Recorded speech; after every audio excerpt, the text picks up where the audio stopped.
Welcome to the latest episode of Jan Man Gan. I'm Prateek, and today we have with us Mr. Raghavendra Singh, a historian, an author of the book India's Lost Frontier, a curator, a conservationist. Mr. Raghavendra Singh dons many hats. He's also a member of the Indian Administrative Service. Mr. Raghavendra Singh headed the National Archives of India and the Prime Minister's Memorial Library. Thank you so much for your time, Mr. Raghavendra Singh. Sir, my first question is regarding the developments in the neighborhood. Pakistan में जो हुआ, general Asim Munir की जो speech, to nation theory को जो इन्होंने reiterate करा, उसके बाद पहलगाम अटैक्स हुए, कहीं ना कहीं that also brings your book into significance. आपने टू नेशन थियरी पे बहुत खासा जोर दिया है and you have your own perspective which you are very serious and emotional about. And my first question is on how do you interpret the present scheme of things, Operation Sindoor, in light of the historical events that have led to the creation of Pakistan? Thank you, Prateek. In fact, what you've posed is something which I became mindful of almost 20 years ago. Reason being that when I started research on my book on the Northwest Frontier Province, I also started reading up on various religions, whether it was the Sanatan Dharma, whether it was Islam or whether it was Christianity. तो मुझे एक चीज़ जो लगी वो ये लगी कि Islam as a social order seemed to always triumph over filial kinship और other relationships. North West Frontier Province में जो चीज़ मार्के की है वो ये है कि जो ट्राइबल एरियाज हैं and Pathan and all there all tribal, there various tribes, this a conglomeration of tribes. तो उसमें we have direct linkages, you know, tribes, sub-tribes, sub-sub-tribes. So they are all connected to each other. हुआ ये कि जब 1946 में elections हुई थी तो कांग्रेस जो थी या बच्चा खान की जो पार्टी थी, डॉक्टर खान साहब जब चीफ मिनिस्टर बने तो उनकी पूरी मेजॉरिटी थी लेजिस्लेचर में, प्लस 90 से 92% नॉर्थ वेस्ट फ्रंटियर में मुसलमान थे. तो वहाँ कम्युनलिज्म का कोई प्रॉस्पेक्ट ही नहीं था, because there was no one competing with the Muslims over there. But जो एक हवा चली, जब ये एहसास हुआ कि साहब अब पाकिस्तान बनने वाला है, तो within no time all the people who were supportive of बच्चा Khan, they suddenly turned turtle. ये क्यों हुआ? ये इसलिए हुआ that Islam as a social order over there prevailed. Now आप ये कहेंगे कि साहब ये तो किसी के बारे में भी कहा जा सकता है, कहा ही जा सकता है. अब मैं टू नेशन थियरी के ऊपर आता हूँ. टू नेशन थियरी जो है वो एक टूल है, आपको भी पता है, मुझे भी पता है. 1947 से पहले ही ब्रिटिशर्स ने जिन्ना के साथ मिलके उस टूल को होन किया और फिर जो है 3 जून को 1947 Congress also became a party to partition. So when the two nation theory triumphed in India, for all practical purposes it actually also implied the failure of the Congress strategy. A lot of historians since the days of partition try and put the whole blame on the divide and rule policy of the British. But in trying to do that, they completely minimize the role of the Congress. Because then, when you minimize the role of the Congress, then the question can be asked as to what the Congress was doing around that time, if they allowed this to be successful. Now, since then, right, the idea of coexistence is anathema to the state that got created because of it. And at that time, the Britishers and the Pakistanis and the Western power bloc, headed by the Americans then in 1947-48, they also then tried to go in for a plebiscite which would have been local and then partition Jammu and Kashmir. They tried to do that. Thankfully, we didn't allow that to happen. So this whole thing of two-nation theory, again, is a very mischievous mention made by now so-called Field Marshal Asif Munir, right, to hit at the people who are present in our country, the Muslims. And we have more Muslims in our country than they have, right? I come to my next question, and it's a very personal question given our respective interests in the politics of NWFP. हम आते हैं बाचा खान पे. बाचा खान हमेशा से कहते रहे हैं कि कहीं ना कहीं he was thrown to the wolves. Has India been fair to Bacha Khan? What are your thoughts? Gandhi ji उस समय जिंदा थे और नोआखाली के बाद एक आदमी जो उनके साथ बराबर लगा रहा वो था बच्चा खान. उस समय नॉर्थ वेस्ट फ्रंटियर प्रोविंस में, आज का Khyber Pakhtunkhwa, momentous changes were taking place. So much so that anyone perhaps could have realized that there were forces ready to pull the carpet off the feet of the Khudai Khidmat guards and the government they headed. But despite that, you see, Bacha Khan was with Gandhi ji and he went to Noakhali and all the other places. Well, it so happened that around 8th of March, when it was decided that India would be partitioned, meaning thereby that Punjab would be partitioned. Thereafter, things suddenly changed. There were these horrible winds of change that started to blow in Northwest Frontier Province, right?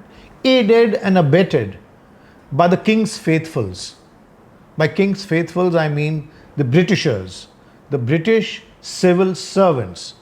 In fact, till yet, the pernicious influence that they exerted all across India when they ended up partitioning us has not actually been fully realized. And we need to actually bring that out in front of our own younger generation for them to understand the kind of role they played. Now, to come back to Bacha Khan, yes, he was thrown to the wolves.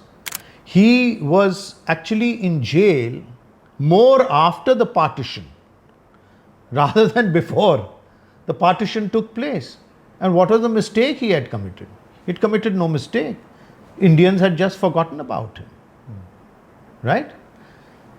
Now compare him to Sheikh Abdullah. Now Sheikh Abdullah is taken out of the prison in September 1947, well after India has gained independence. Or, as the British would put it, the power has been transferred to us, right?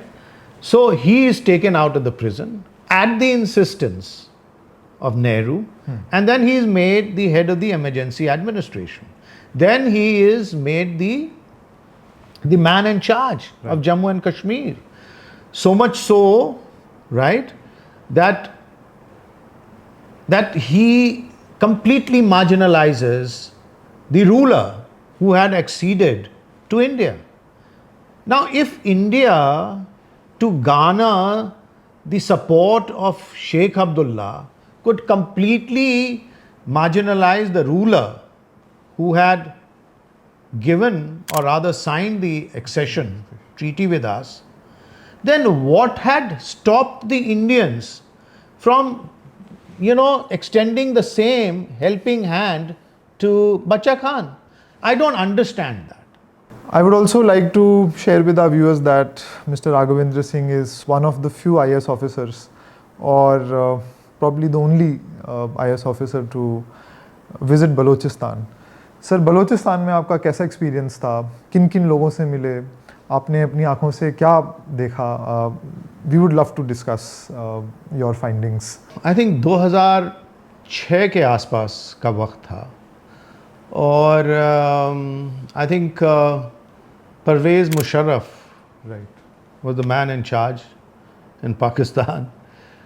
So we had got the permission to go 4x4, across Thar. Thar desert जो है हमारा, उसमें तो road ही नहीं है for some time. तो हम लोग मुनाबाव, खोखरा पार निकले. हम लोग करीब 90 लोग थे. जसवंत सिंह जी जो उस समय राज्यसभा में लीडर ऑफ ऑपोजिशन थे, वो ये जो काफिला हम लोग का चला उसको लीड कर रहे थे. तो हम लोग नया छोर की तरफ से जाने की कोशिश कर रहे थे, वहाँ से जाने नहीं दिया गया, ये कह के कि शायद उनकी न्यूक्लियर इस्टेब्लिशमेंट्स वहाँ हैं. सो एनीवे हम फिर मीरपुर खास पहुँचे, फिर मीरपुर खास से कराची गए,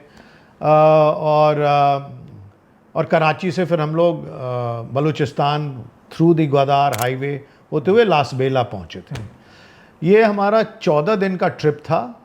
और जब हम लोग यहाँ से जा रहे थे, तो the moment we crossed Pakistan, दोनों तरफ मीलों, ये नहीं कि हम मीरपुर खास पहुँच रहे हैं या उमरकोट के पास पहुँच रहे हैं या कराची के पास पहुँचे, नहीं, रास्ते में मीलों जो हैं वो लोग दोनों तरफ खड़े होके जो है वो they were welcoming us. And we met the Pir of Pagaro. हाँ, उनसे भी मुलाकात हुई थी. और जब हम कराची पहुँचे तो मुझे याद आता है एक वाक़या, जब शेरबाज खान मज़ारी का वो घर था जहाँ हम लोग मीटिंग पे गए थे, और वहाँ Ataullah Mengal, who headed the Mengal tribe, he was also there. और जाम साहब of Lasbela was also there, the governor of Sindh. तो उस समय मुझे याद आता है अताउल्ला मेंगल जो थे वो सबके सामने ये कह रहे थे गवर्नर सिंध को देख के कि साहब इन लोगों ने जो है वो आईएसआई तो बनाई थी आप लोगों के लिए, मतलब हम लोगों के लिए, बट आजकल लगा दिए हमारे पीछे. तो कहने का मतलब ये है कि उस समय भी खुल के ये लोग जो थे जो भी चाहते थे वो बोलते थे. एंड शेरबाज खान मज़ारी और अताउल्ला मेंगल का जो एक स्टेटस था जो मुझे लगा वो एक स्टेट्समैन का स्टेटस था. I mean they were really very very widely respected.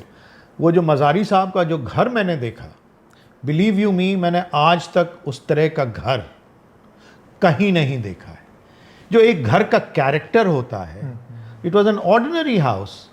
जैसे दिल्ली में आम तौर पे 1960s में बनते रहे होंगे थोड़े से बड़े से घर, जैसे डिफेंस कॉलोनी वगैरह में आपको यहाँ दिख जाएगा दिल्ली में, वैसे ही घर था. लेकिन आप कहते हैं वो क्यों याद रह गया? आप कहते हैं वो क्यों मुझे आज तक मैंने वैसा घर नहीं देखा? वो इसलिए कि 300-400 साल पुरानी किताबें, उन किताबों से वो पूरा घर भरा हुआ था. जो वेपनरी थी उनके, जो फैमिली की एयरलूम्स थी, वेपनरी सो टू स्पीक, वो भी वहाँ थी. और एक बहुत ही लिव्ड इन हाउस था with regard to books. So the architecture of books जिसको कह सकते हैं, that is what really impressed me about that house of Sherbaz Khan Mazari. उसके बाद हम लोग गए हिंगलाज माता, वो जो शक्तिपीठ है, हम लोग वहाँ गए. वहाँ we spent 2 nights there, and the Lasbela administration really took great care of us and facilitated the visit. And all in all, at that particular point of time, my main idea was to actually write a book on Balochistan, and that is how I had started my research work. And then I got some material and documents on Northwest Frontier Province, and I ended up writing a book on Northwest Frontier. and my Balochistan project is actually still pending, but I do intend writing a book on Balochistan. Sir, आप बलूचिस्तान उस वक्त गए थे जब नवाब अकबर बुगटी का भी assassination हुआ था। उस वाक़े को तकरीबन 20 साल हो गए हैं। इन 20 सालों में आपके हिसाब से बलूचिस्तान में क्या बदला है? काफ़ी बदलाव आया है। मैं तो देख रहा हूँ, और ऑफ कोर्स जो हमारी गवर्नमेंट है, जो हमारा एक्सटर्नल अफेयर्स मिनिस्ट्री है, they are obviously very aware and of what is going on in Balochistan. But मुझे एक चीज़ बड़ी अखरती है प्रतीक, और वो चीज़ है हमारे अपने लोग, हमारी अपनी जो यंगर जनरेशन है, हमारी जो इंटेलिजेंसिया है। आप अगर 10 लोगों से पूछेंगे कि बलूचिस्तान कहाँ है, तो शायद 7-8 लोग ये कहेंगे कि साहब बलूचिस्तान तो उज़्बेकिस्तान के कोई बगल का हिस्सा है। उनको ये भी नहीं मालूम होगा कि बलूचिस्तान जो है वो एक ज़माने में अनडिवाइडेड इंडिया का हिस्सा होता था। 15 अगस्त को 1947 में जो खान ऑफ कलत थे, कलत जो था वो बलूचिस्तान का करीब 80% से ज़्यादा हिस्सा था, और जो बाद बाकी 20% था वो भी ट्रीटी के तहत ब्रिटिशर्स के साथ कलत ने ब्रिटेन को दे दिया था। तो अब वो वापस आ रहा था, बट चूँकि 80% का इलाका था उनके पास, तो उन्होंने जो है वो अपना एक इस्लामिक फ्लैग, झंडा इंडिपेंडेंस का, वो जामा मस्जिद से लहराया था, हाँ, कलात में, और उनके नाम से खुतबा पढ़ा गया था। और जो ब्रिटिश थे, which meant Mountbatten and his company here, and Jinnah sahab उनके बड़े करीब थे खान साहब के, क्योंकि उनके जितने ढेर सारे केसेस वगैरह थे सब वही लड़ते थे। और जिन्ना साहब के यहाँ जो पेट्स थे, उनके जो खानसामे थे, उनकी जो रसद थी, वो सब भी खान साहब के यहाँ से ही जाती थी। तो जब खान साहब ने कहा कि साहब हम जो है वो जो आपकी 560 ऑड प्रिंसली स्टेट्स हैं उनमें से नहीं हैं, he was not part of the princely state setup. उनकी तो एक ट्रिब्यूटरी स्टेट की तरह की जो थी वो स्टेटस थी, जैसे पर्शिया की थी, या जैसे अफ़गानिस्तान की थी, या जैसे नेपाल की थी। तो उन्होंने कहा कि साहब अब तो ब्रिटिश जा रहे हैं, तो अब हम इंडिपेंडेंट हो गए। तो सभी मान गए। एक 4 अगस्त, 15 अगस्त से पहले 4 अगस्त को एक जॉइंट कम्युनिके इशू हुआ था, आपको याद होगा, राइट, जिसमें ये कहा गया कि साहब कलात जो है वो इंडिपेंडेंट है। 12 सितंबर को एक फरमान आता है ब्रिटेन से, किसको? जो उनके सफ़ीर हैं, जो उनके हाई कमिश्नर हैं ब्रिटेन के, जो कराची में बैठे हुए हैं, उनके पास आता है कि साहब ये क्या हो रहा है, ये तो हमारे हक में हो नहीं रहा, आप इसको ठीक कीजिए। तो उसके बाद पूरी स्थिति पलट जाती है। जिन्ना साहब भी अलग राग अलापना शुरू करते हैं, और पाकिस्तान आर्मी जो है वो कलात को टेक ओवर कर लेती है। वो इंडिया के सामने फरियाद करते हैं उस समय, वो एक अलग कहानी है, मैं उसमें नहीं जाना चाहता। उस समय हालांकि एक बात कही जा सकती है कि जब उन्होंने कहा था कि हम उनको हेल्प करें, तो शायद एक एक्सक्यूज़ है, कितना लेम है मुझे नहीं मालूम, लेकिन एक एक्सक्यूज़ है कि ब्रिटिशर्स के दबाव में आके हम लोगों ने उनको हेल्प मुहैया नहीं कराई थी। तो अब वो समय आ गया है, अब वो समय आ गया है। इतने दिनों से 1947 से जो है वो पाकिस्तानी तानाशाही के विरुद्ध लड़ रहे हैं। और अब जो आपने पूछा बदलाव क्या आया है, तो बदलाव तो यही आया है कि अब वहाँ के जितने लोग हैं उनमें खौफ भी ख़त्म हो गया है कि भाई अब क्या कर लोगे, हम इससे ज़्यादा क्या करोगे। तो अब वो उस स्थिति में पहुँच गए। So if you drive anyone to the wall, what will that person do? That's the kind of state Balochistan is right now in. Sir, this brings me to the last question. You also headed the National Archives of India and the Prime Minister's Memorial Library. There are so many explosive documents in our archives.